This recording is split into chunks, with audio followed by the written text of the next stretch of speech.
Changeling.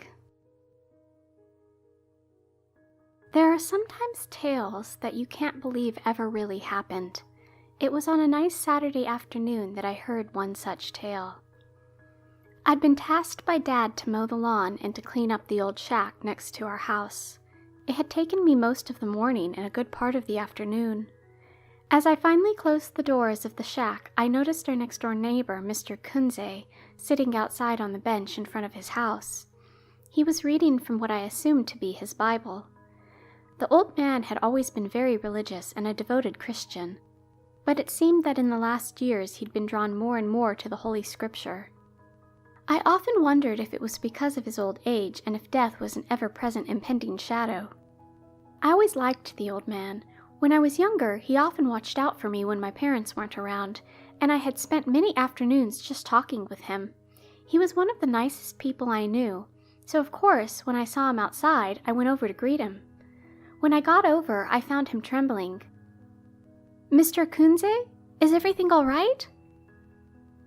When I saw the tears running down his cheeks, I asked again, this time louder, more alarmed. It took the old man a few more moments to realize that I was there, and then he smiled and shook his head. "It's nothing, Martin." "But you were crying," I protested. "Everything is fine. I'm just an old man and I'm remembering something." He gave me another weak smile, but I could see he was still shaking.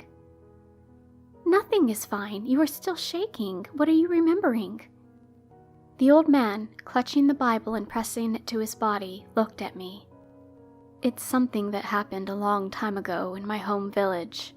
It was back when I was still a boy." "Isn't this your home? I thought you told me you grew up and lived here your whole life." The old man laughed a little and started to cough right away. When it was over, he continued talking. "No, Martin, I didn't grow up here. I was born in a Catholic village in southern Bavaria. It was a small, remote place up in the mountains. I've never told anyone about it." "Why didn't you?" The old man didn't answer my question. Instead, he was quiet for a while, and he simply continued talking. This is the tale he told me.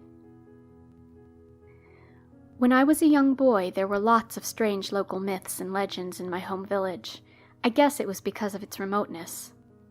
There were stories of creatures that would enter a person's house and escape via the chimney, stealing their valuables. Other stories talked about mischievous fairies or tiny creatures that lived in the forest that would steal little kids away. We had many such tales. One of them was about the so-called changeling. A changeling is a kid who starts acting strange and shows suspicious behavior. They eat too much, break things, tire out their parents by screaming all the time, or simply put, they behave differently and much worse than other children. They are the kids of witches, who are left behind instead of the real human child to create mischief. Rumors like that were common back then, and I can imagine they still are to this day in certain remote areas. When a young boy in the village began to act strangely, gossip started. I don't remember how old he was, but he was not even 10 yet. He had moved to the village with his mother about a half a year before, and lived with her in one of the cabins near the edge of the forest. They led a rather secluded lifestyle, and the woman and her boy were rarely seen in the village. After the first months, though, the boy was seen quite often, but he behaved strangely. It seemed like he didn't like to talk to people, or wasn't able to do so. He seemed shy and hid, or simply ran away whenever someone tried approaching him. Of course, rumors about the boy started to make the rounds soon enough. It didn't help that his mother seemed to ignore the situation. Especially the older people talked about it. They had just been waiting for something to happen. It wasn't long, though, before the rest of the village started talking about it too. It didn't take long for the word changeling to be mentioned, and before long the little boy, now often just referred to as the changeling, became the village's main topic. New stories about his shenanigans were told every week. He was seen around the village at night, sneaking around the buildings or spying on people. The old women said he made the milk turn sour or the food to go bad. Other stories included him playing tricks on people and stealing their belongings. If anything broke, the blame was put on the little boy as well. I am sure now that many of these accounts were fictitious, but I have to admit that back then, even I started to believe the talk. One day, a hunter spread stories about the boy talking to and being in league with the wild animals and the forest spirits. He'd send out the foxes to get the chickens, and worse things to get the other livestock. Looking back, it is not surprising, considering that the boy was indeed acting strange and nothing like the other children. Some other people said the kid was harmless and just odd or feeble-minded. Still, though, the situation and the mood in the village kept changing for the worse. It wasn't long before the animals started to vanish. At first, it was only a cat, which is nothing out of the ordinary in a village. When more cats vanished, though, the villagers realized it must be the doing of the boy. One night, he was even seen outside holding a dead cat to his chest, running away as quickly as he could when he was seen. At the same time, the chickens of many villagers started to vanish and to be taken at night. In the morning, they found the doors of the chicken coops broken down, with no sign of the animals remaining. It was clear that it must all be the doings of the boy. It was clear that something had to be done. The boy, or his mother, needed to be questioned. Soon after, things cooled down, though. It seemed as if the boy had done enough, and even he tired of his own antics. For a few weeks, nothing happened, and people started to believe that his shenanigans were a thing of the past. That was until Frank Schmidt's daughter vanished. She was a young 12-year-old girl.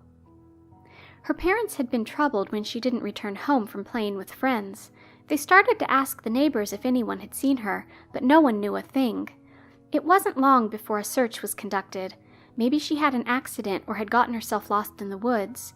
These things had happened often enough before. The whole search went on for hours. It was already dark when the girl was found. The tiny white body was hidden in the underbrush at the edges of the woods. Her body was covered in bruises and little wounds and showed strangulation marks around her neck. She was unmistakably dead. The mother of the girl fell to her knees, crying and screaming, hugging her child's body. The father looked on only for a few moments before he exploded into a fit of rage. "It was that damned boy," he screamed. "The changeling. It must be his doing. He is back. He was always a brusque man, but now he was out of it." As he screamed in rage, I heard other voices join in with his. "He must really be back," they agreed. "We have to find him, punish him, chase him away, beat him, kill him." It was a cacophony of voices that rose into the night. More than 100 people were here, but they all were saying the same thing: find and kill the changeling. I was shocked at what I was hearing, but soon I was carried away by the mood. Mob mentality is a scary thing. I didn't really know what was happening at the time, I just followed along with the rest. People started to spread out to find the boy. One group headed to his home, the cabin near the woods. By sheer coincidence, I found myself right in the middle of this group. The mother was at fault, people said. She brought the devil child here and did nothing to stop him. It was her fault. As soon as we reached the cabin, the screaming started anew, followed by loud bumps against the door. After a short while, the boy's mother opened the door. She was shaken and visibly confused. Her eyes went from one person to the next. She didn't understand what was going on. She looked scruffy, her clothes dirty and tattered. "Where is the boy?" people asked her in loud, angry voices. The woman winced and took a step back in fear. She answered them that she had no idea where the boy was. He hadn't been home in days. There was no sign of him. Some people went forward, screaming at her, accusing her of hiding him inside and already reaching out to hold her down. She screamed at them. Why would she be hiding the boy? That thing was not her child anymore. It was something different. The boy had demolished the whole house, had attacked her, bitten her, and much worse. And as to prove it, she revealed the long scars and cuts on her arms. "That thing was a changeling," she finally spat out, her eyes glowing with something that could only be fear. "It was not her boy anymore," she added weakly, shaking her head. The only person who still stepped forward was Frank Schmidt. The mad father pushed her aside to step into the tiny building, not listening to a word she had said. He had only taken his first few steps inside when other voices were heard. The boy had been seen in the village. Without a second's thought, the father turned away from the house and started running towards the village. Other people followed him, reassured by the mother's words. I was with them again. While I hurried along, I had a strange feeling on my mind that I couldn't put anywhere. It was only for a moment, though. When we were back at the village, it didn't take long for the boy to be caught. A small kid can only run and hide for so long. The boy didn't react to any questions. He was crying and trembling. He started to strike out at anyone who got close to him, scratched and bit at them. It took only one hit to break his resistance. "Devil's child," I heard people around me say. When I reached the village square, I could see the insanity that had taken hold of our small village. It was a crude wooden construction. I first mistook it as a sort of wooden box, something to trap the child in. Only when I saw the torches did things dawn on me. No, they couldn't mean to. This was wrong. I took a step forward but noticed the gazes of the people around me, and I am too embarrassed to say I stopped right in my tracks. "By God, he is just a boy," I heard someone yell, and then saw old Peter, our village's only teacher. The eyes of Frank Schmidt rested on the older man. His eyes were bloodshot and wide. "Just a boy, Peter? This boy killed my little girl," he screamed. He raised his hands, and for a moment old Peter inched back a step, afraid he'd get hit. Then Frank Schmidt only said one more thing. "An eye for an eye." I couldn't believe what I was hearing. They couldn't possibly mean to. I wanted to say something. I wanted to run towards them and stop them, but I did nothing. I watched on, motionless, as they bound the little boy to the wood. He tried to fight back again, but to no avail. Once he couldn't move anymore, Frank Schmidt threw one of the torches on the wood. This couldn't be real, I told myself. It was a nightmare.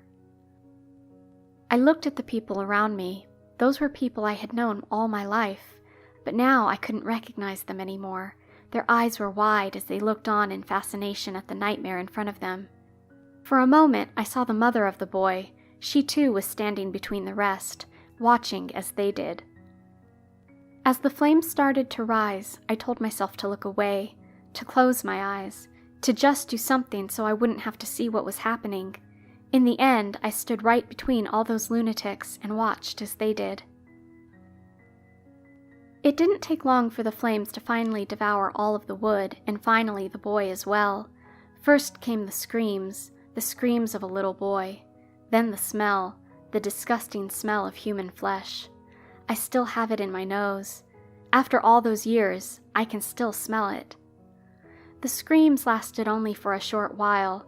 At first, it was similar to a child's weeping, but then it rose to something that should never come from the mouth of a little kid. I don't know how long the fire lasted, but I watched it all. It might have been minutes, but it could also have been hours. Once the fire had faded, I was finally able to look away again. The many people around me were looking as confused and shocked as I must have. Only now did they seem to realize what had just happened. And only now did they realize that they could never undo it. It took me a while to realize the tears in my eyes.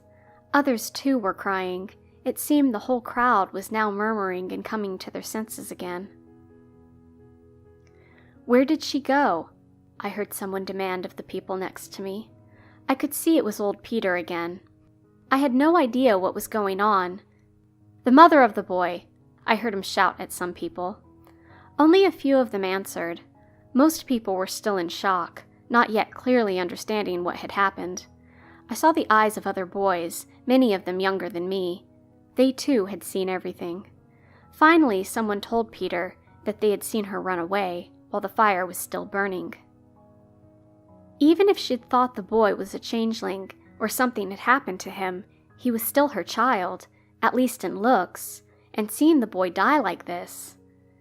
It wasn't long before a new search began. This time with far less participants than before.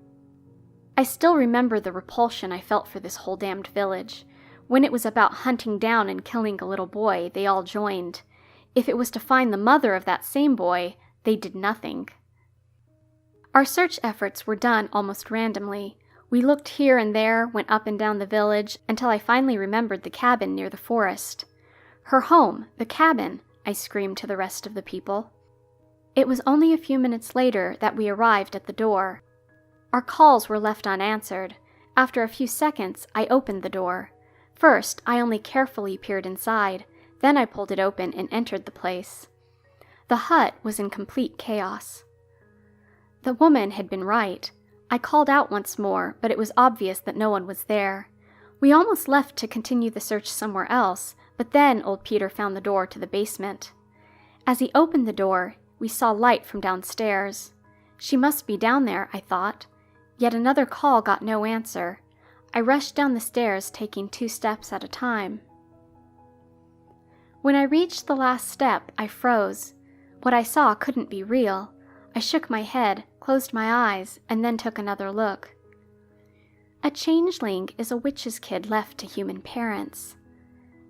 Then what do you call a real kid whose mother turned into a witch? That was the first thing that came to my mind. What I saw in front of me was a witch's kitchen exactly like it was described in the stories. There were glass jars filled with strange liquids in all colors. The shelves were filled with old books, various herbs, roots, and much weirder things. There was even an experimenting table, and there were dead animals, cats and chickens. Cats and chickens, I thought, and in this moment everything made sense. Now I knew what that strange feeling had been.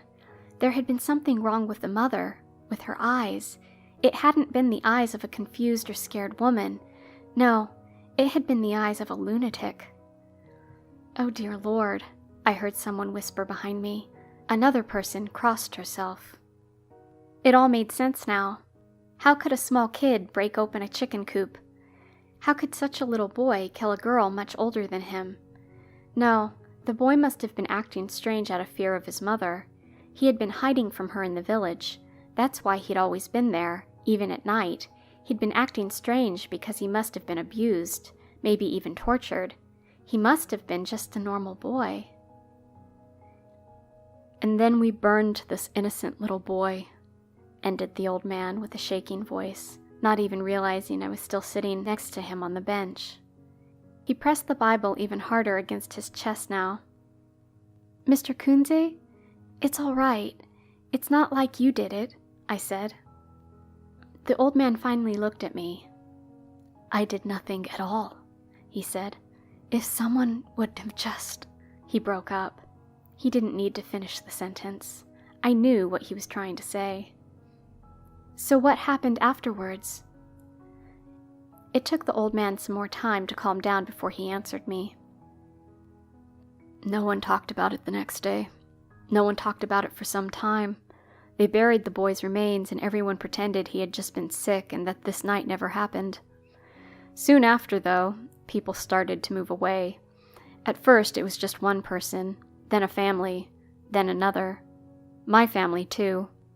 We moved here about 2 months after that horrible night. I am sure that by now the whole village is all but gone." "So they left because they wanted to forget, to pretend nothing ever happened. That's the only reason anyone left. Even my parents told me to never tell anyone about that night, and to do what they did, to just—" He broke up, with tears running down his face. "I didn't forget. I will never forget what happened that night. Not until the end of my life. Even if that's all I can do."